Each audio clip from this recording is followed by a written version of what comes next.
Ladies and gentlemen, the ringing of that phone bell brings you mystery, adventure. Nero Wolfe's office, Archie Goodwin speaking. Willie Inch, did you say? Just a second. Do you want to talk to a fellow named Willie Inch, which I doubt? No. He says he's got to see you. Got to. Who is he? I'll ask. Mr. Wolfe doesn't recognize your name, Mr. Inch. He wants to know who you are. Just a second, I'll tell him. Mr. Inch says he's a sneak thief. He says you never heard of him, but he's heard of you. Should I tell him to get lost? Wait a minute, Archie. Ask him what he wants. Inch, Mr. Wolfe wants to know what you want to see him about. A phony murder rap. Says a phony murder rap. It'd have to be, wouldn't it, Archie? How do you mean? Phony, I mean. Did you ever hear of a sneak thief committing murder if it could possibly be avoided? Yes, Archie. Tell Mr. Inch. I'll listen to his story.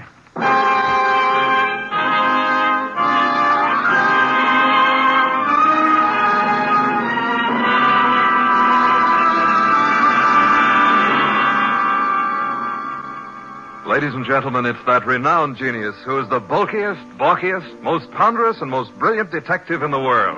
Yes, none other than that chair-borne mass of unpredictable intellect, Nero Wolfe, created by Rex Stout and brought to you in a new series of adventures over this NBC network in the person of Mr. Sidney Greenstreet.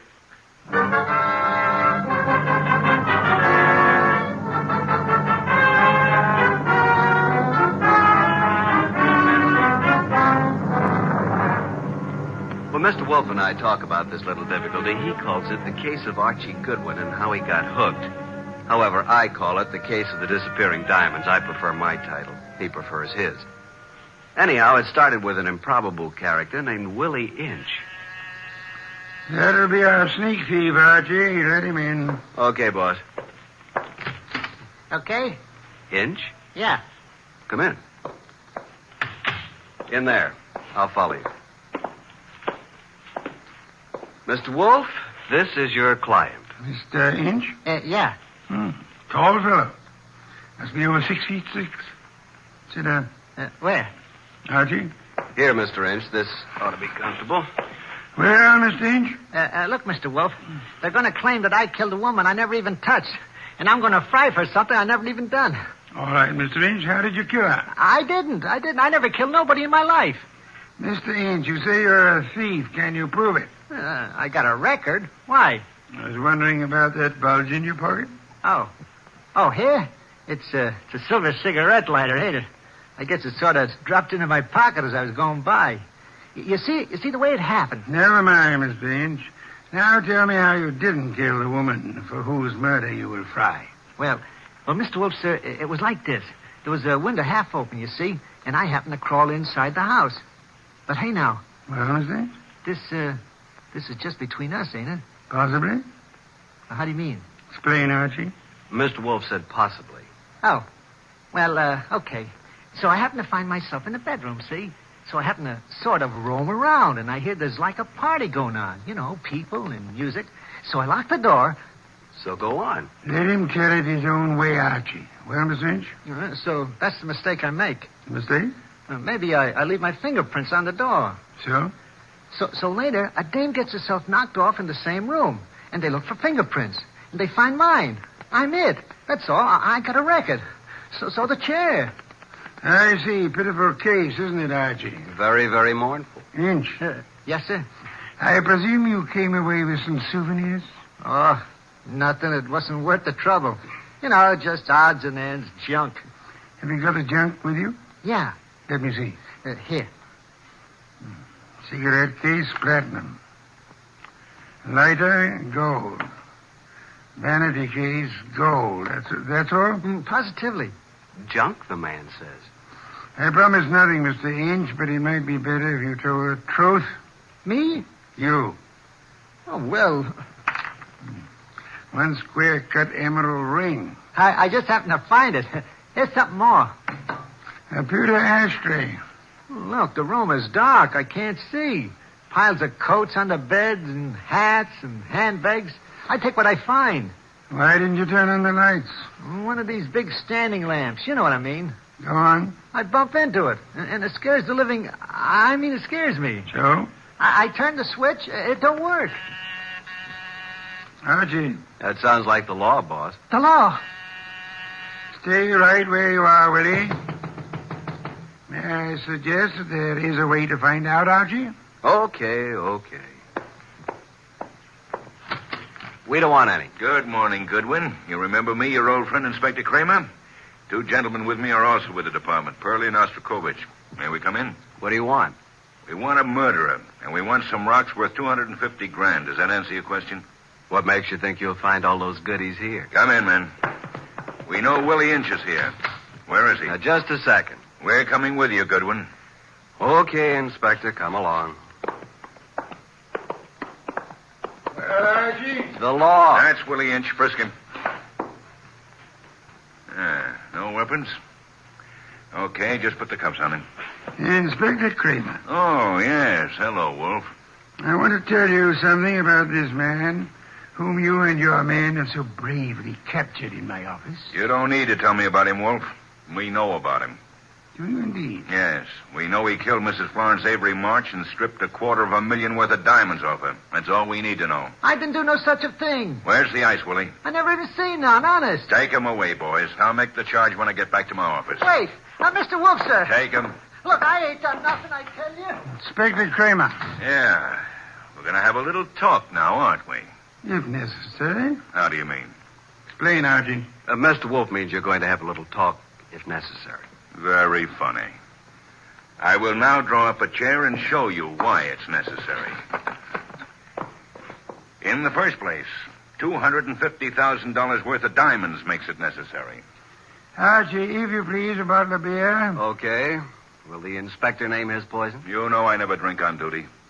And just for me, Archie, please. On my way.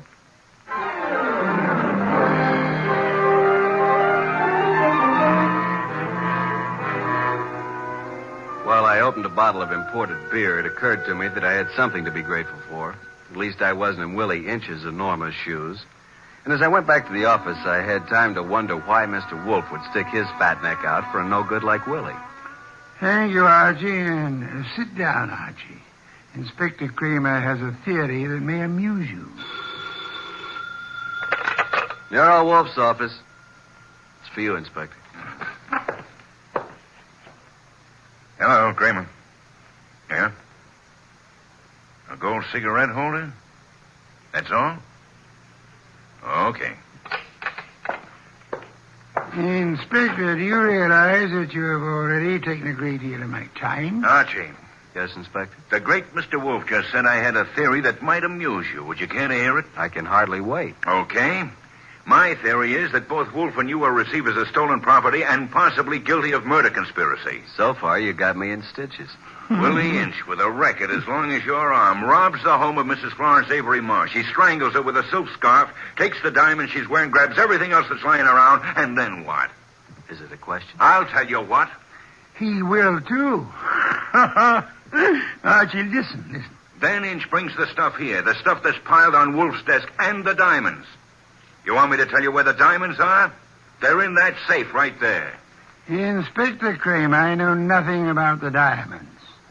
They are not in the safe, and they are not in the house. Now, you can take my word for it, or you can get a search warrant and make a fool of yourself. I'm going to have lunch.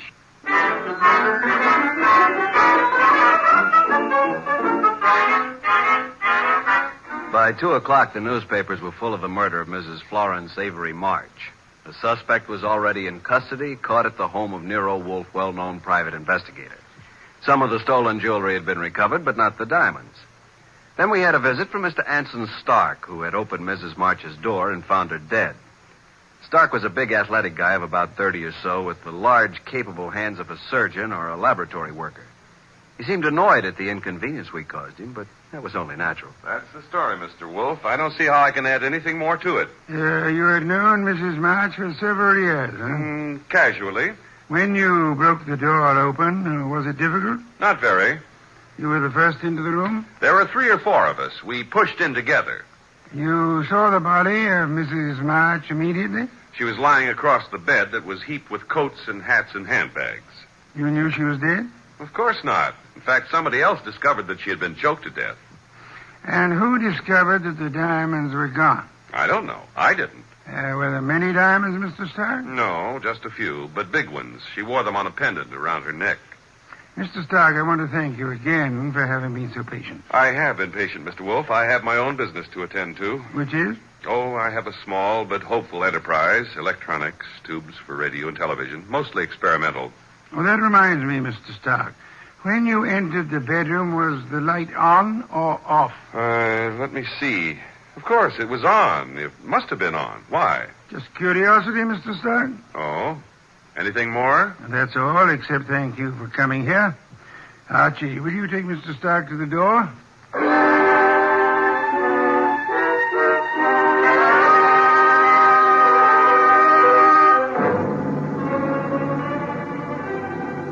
Mr. Stark departed like a man who'd been delayed by a petty annoyance. A few minutes later, the door buzzed, and I went expecting anything. Anything but what was standing on the threshold when I opened up. A honey blonde. Or, to put it another way, a blonde honey. I said hello. No, more like hello. Are you Mr. Wolfe? I'm his assistant, Archie Goodwin, and what can we do for you? Well, I'm Valerie Ladd. And I'm Archie Goodwin. Or did I tell you that? Well, that's exactly where I came in. Well, I mean, where I thought you were going to ask me to come in. Oh, come in. I'm sorry. Well, is he here? Wolf? Mm-hmm. Does he know you? No. Is he expecting you? No. I see. Of course you don't see, do you? Well, this is it, Mr. Goodwin. I'm a writer. Well, I may not look like it, but that's what I am. And I want to do a profile, a character study of Mr. Wolfe for a magazine. Uh-oh. Well, what's wrong? Well, you see, there's a writer named Rex Stout. Oh, I know. He's written a lot about Nero Wolfe, but, well, can't I write about him, too? I don't know if he's going to like it, but you can't be shot for trying. Come on. Mr. Wolfe, this is Valerie Ladd. Pardon me for not rising, Miss Ladd. It is not impolite. It is merely impracticable.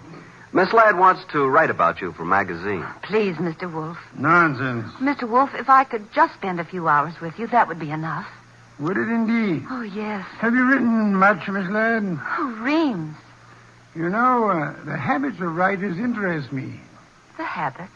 Yeah, the writing habits. For instance, do you use a pen or a pencil? Do you dictate, or like most writers, do you do your own typing? Mr. Wolfe, if you knew the hours and days and years that I've pounded a typewriter. Of course. Archie. Yes, sir? Why don't you take Miss Ladd up and show her the orchids?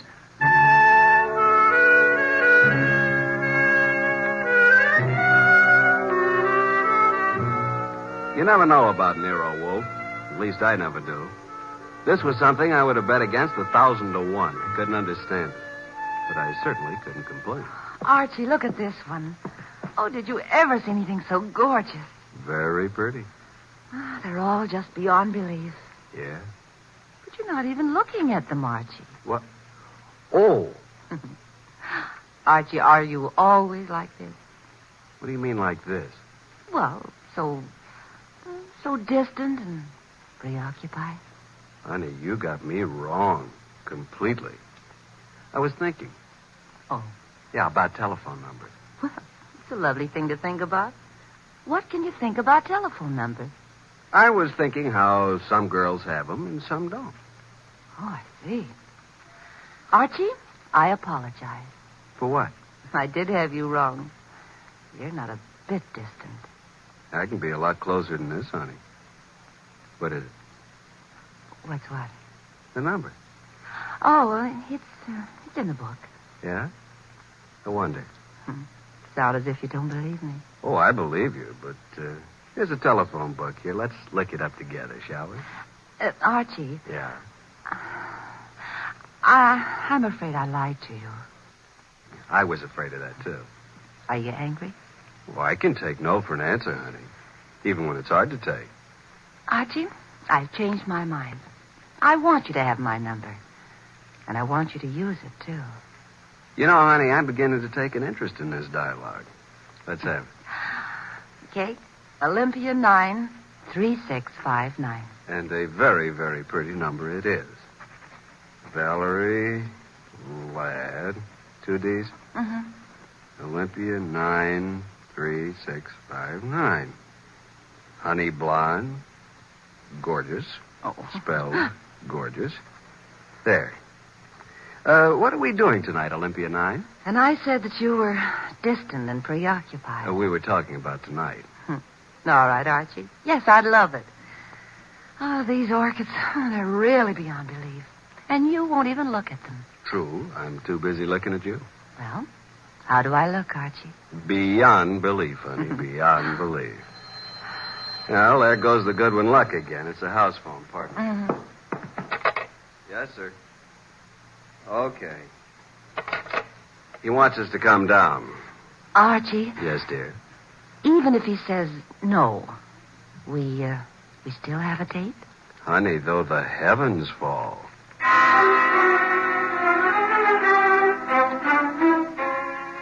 When we entered the office, Mr. Wolfe was frowning over a sheet of letter paper in his hand. He looked up and tossed the paper to me.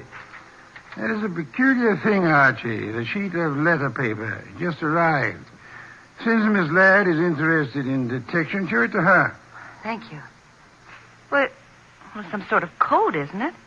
QWERTYUIOP. That's all. What do you suppose it means? You're kidding. Archie. Oh. What? Did I say something wrong? No. Miss Ladd, I'm sorry, but I'm afraid I haven't time for an interview just now. Goodbye, Miss Ladd. Oh, but Mr. Wolfe. Goodbye. Archie? Say goodbye to Mr. Wolfe and let's go, honey. Goodbye. That's the way things can be around here. Well, here's the door, and shall we pause for station identification?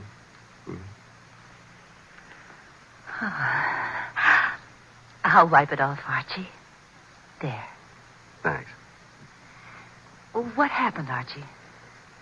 Yes, indeed. Mr. Wolfe, I mean. Oh.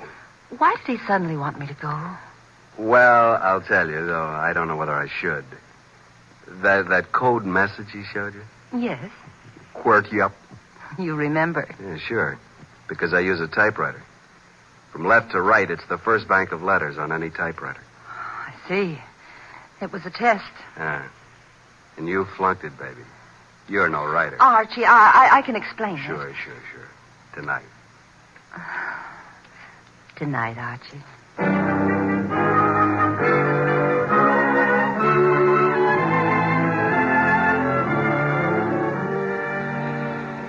You do believe me, don't you, Archie? Oh, of course, baby, of course. Well, it's just that I was there at the party, when poor Florence was murdered. Then I read in the paper about, how they caught the man at Nero Wolfe. And I always wanted to be a writer, so I thought if I could get an exclusive interview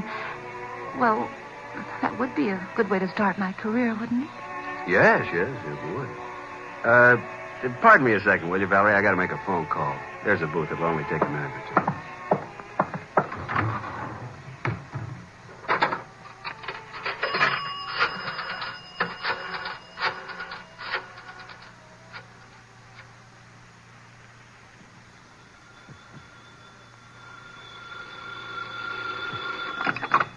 Nero Wolfe speaking. Archie, I'm at the Riviera with Valerie Ladd. I'm happy for you, Archie. I will remind you that I have not seen you since Valerie left the house. I was otherwise occupied, Archie. With orchids. With orchids? What do you want, Archie? Now, look, with that typewriter gag, you practically told me she was a phony, didn't you? Of course. Just for the record, how did you know? Have you looked at her fingernails? She never touched a typewriter in her life. I wanted to be sure. Okay, now do you want me to tell you something? You mean that your charming companion Valerie was at the party when Mrs. March was murdered? How did you know that? Simple, Archie. I got a list of the guests from Inspector Kramer. Among them was the name of Valerie Laddway. Simple? Ladd. Yeah, sure. Okay, what am I supposed to do about it? Just hang on, Archie. Just hang on.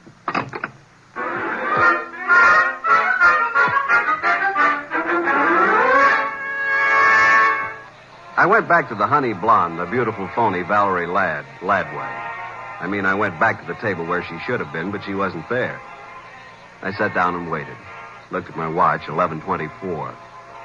11:32, no Miss Laddway. 11:45, I finally realized that not only Valerie, but her coat and bag were also absent. I called the waiter. Yes, sir? What happened to my friend? The young lady left some time ago, sir. Okay, give me the bill. She paid it, sir. She did? Yes, sir. In fact, she said you gave her the money for it. Yeah? Wait a minute.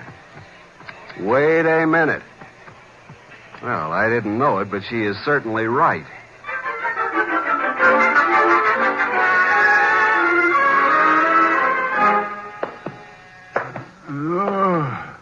Oh, my. Well, Archie, this is most thoughtless of you. Sorry, I lost my keys. My money, too. Your keys, Archie? Yeah. Glad you were still up. You lost Miss Ladway, too? Definitely. I'm going to bed. Good night, Archie. You think it's funny, don't you? Yes, Archie. Yes, I do. Good night, Mr. Wolfe. Archie, Yeah? before you retire, one thing. What? Open the safe, will you? And leave it open. Why? Because there's nothing in it of importance. And it's a valuable safe, and I don't want it damaged. Good night, Archie.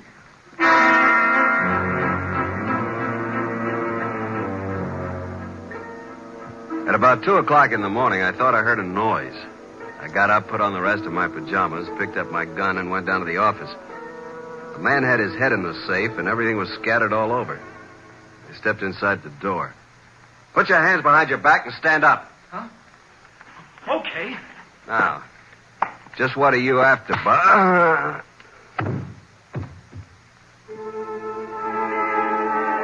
When I woke up, I was alone on the office floor.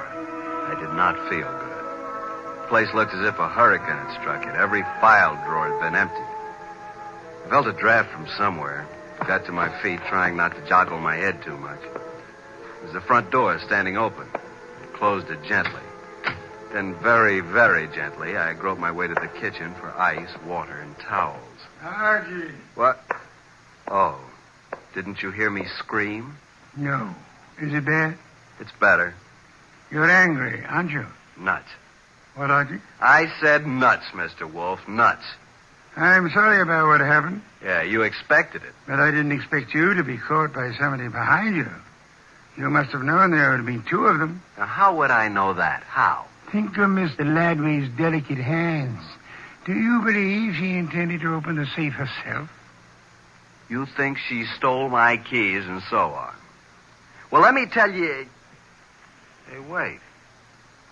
That guy was digging in the safe that... Then who hit me in the head? Archie, someday you'll be the death of me. In the morning, will you tell Inspector Kramer I'd like to see him here?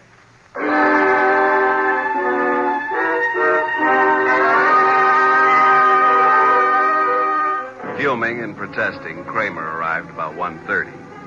When I let him into the office, Mr. Wolfe was gazing thoughtfully at the ground floor plan of the house of the late Mrs. Florence Avery March. We'd gotten it from the original architects. Wolfe looked up and almost smiled. Thank you for coming to me, Inspector. You know how difficult it is for me to come to you. Okay. What's up? I take it you haven't found the diamonds. No, not yet. We'll break inch down, though. Don't think we won't. Oh, I'm sure. But this is what I want to ask you, and it's quite serious. Okay. All right, what? After the body was found, your men arrived at the house before anyone left. Right. And before anybody was allowed to go, every person was searched thoroughly. Nobody could have gotten a pin or a needle out of that place. I know something about police methods, and I believe you. Now, how thoroughly did you search the house itself? Wolf, look. We've got that floor plan you're studying now. There are no hidden closets. Every square inch of that house has been examined. The diamonds aren't there. Willie Inch killed the dame and snatched the diamonds. What he did with them, we'll find out. Possibly. Goodbye, Inspector. At approximately 3:15, the postman arrived with an envelope for me. The envelope contained my keys, the bill from the Riviera, and the money left after the check was paid. At approximately 5:07 p.m., I discovered that Wolfe had been using the telephone all by himself. He explained. He was going to have a party. He had invited all of the guests who were at Mrs. Florence Avery March's somewhat fatal party, including Anson Stark, Willie Inch, and Valerie. Nero Wolfe, the natural-born ham, he made an entrance that would have been worthy of Queen Victoria in her heavier days. He sat in his oversized throne behind his oversized desk and beamed at the peasants. Valerie moved toward me. I'm sorry, Archie, but you must know why I did it. Why? Well, you said I wasn't a writer. I wanted to prove that you weren't a detective. Did you take the stuff while we were dancing? I could have, couldn't I? You could have bumped me on the head last night, too, couldn't you? Oh, Archie. Let it go. It was humiliating, though. Ladies and gentlemen, I'm sure you realize the purpose of this party. We want to know who killed Mrs. March and what became of her diamonds. Mr. Inch. Yeah? When you visited the room where the body was found, the room was dark? The bulb was burned out. I tried to turn it on. If there had been a body on the bed, would you have seen it? Maybe. With all those coats, maybe not. Sure. Mr. Stark? Yes, I said the light was on. Perhaps I was wrong. What of it? You're engaged in the manufacture of tubes for radio and television, huh? I told you that. Inspector Kramer. Yeah, what? A light bulb was found in the wastebasket in the room where Mrs. March died. Yeah. Like you said, we tried the bulb in the socket and it worked. So what? One more question. Does anybody remember whether Mr. Stark was carrying a bundle or a package under his arm when he arrived at Mrs. March's party? Oh, I do, Mr. Wolfe. I think he had a box of flowers. That's true. I did bring flowers. No, Mr. Stark. That box contained 2 parts of a light bulb and some adhesive. During the party, you strangled Mrs. March, put the diamonds into the light bulb, assembled the thing, and screwed it into the lamp socket. Archie, stop him.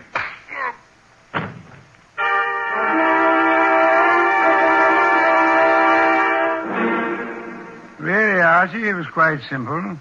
Light bulbs are only a stem glass bowl and a brass sheath.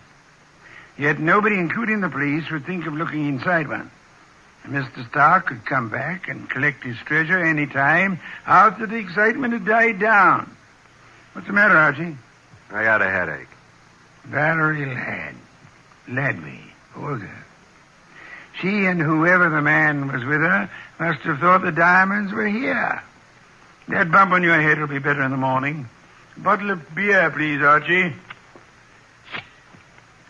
I'm going to bed. Yes. Why must you place such confidence in women? Remember what happened to Mark Antony and Samson and Archie Goodwin. Good night, Archie.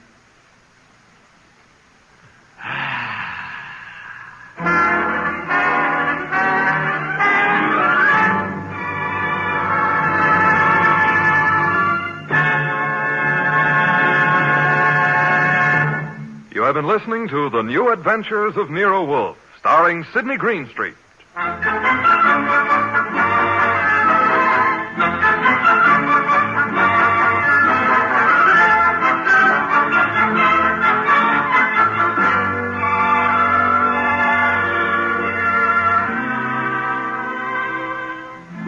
Tonight's transcribed story by Mindred Lord was based on the characters created by Rex Stout, produced and directed by J. Donald Wilson. This is an Edwin Fadiman production. In the cast were Harry Bartell as Archie Goodwin, and G.G. Pearson, Bud Heaston, Gray Stafford, Dick Ryan, and Bill Johnstone. Next week at this same time, Nero Wolfe and Archie will bring you The Case of the Midnight Ride. Don Stanley speaking. 3 chimes mean good times on NBC.